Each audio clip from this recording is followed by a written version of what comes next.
दिया, भाजपा ने समर्थन दिया। भाजपा जो है वो उसी नीति पर काम कर रही थी कि थोड़ा लालच दें और इनसे अनैतिक कार्य कराया जाए। लेकिन मायावती जी के खून में तो ईमानदारी भरी हुई है और इसका उदाहरण हमारे बाबा साहब हैं, क्योंकि 5000 सालों से जिस कौम ने मायावती के समाज को पशु से भी बदतर जीने को मजबूर किया, और उसी समाज के जब बाबा साहब उसी समाज में उत्पन्न हुए, उन्होंने जब उनको मौका मिला कि अपने हक हकूक़ की लड़ाई लड़ने का और उनको संवैधानिक तरीके से उनको जब मौका मिला, तो बाबा साहब ने जो है अपना एक महान होने का एक परिचय दिया और उन्होंने सबको, उस ब्राह्मण समाज को भी, उस मनुवादु समाज को भी न्याय दिया, बिल्कुल सटीक न्याय दिया। और इसका उदाहरण है आर्टिकल 19, आर्टिकल 13 और भारतीय संविधान के अंदर ये सारा प्रावधान है। ब्राह्मण को भी उचित व्यवस्था का प्रावधान दिया।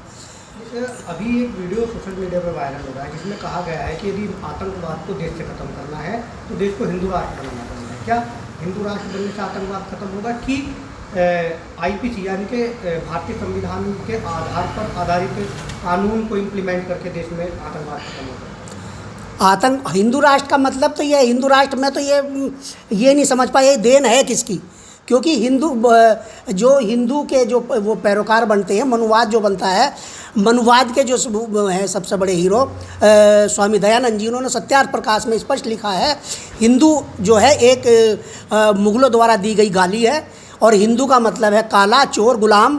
तो क्या आप इसको काला चोर गुलाम राष्ट्र बनाना चाहते हैं?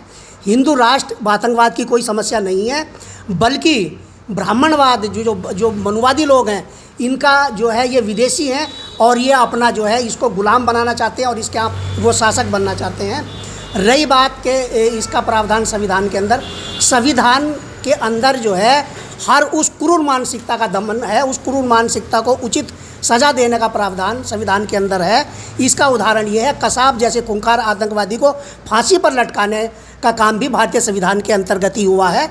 तो मैं ये कहता हूँ, लेकिन संविधान गंदे लोगों के हाथों में है, गलत लोगों के हाथों में है। जिस दिन राष्ट्रवादी लोगों के हाथों में, राष्ट्र प्रेमी लोगों के हाथों में, मानवतावादी लोगों के हाथों में जिस दिन संविधान आ गया, उस दिन ये देश विश्व में नंबर 1 रहेगा और विश्व गुरु कहलाएगा।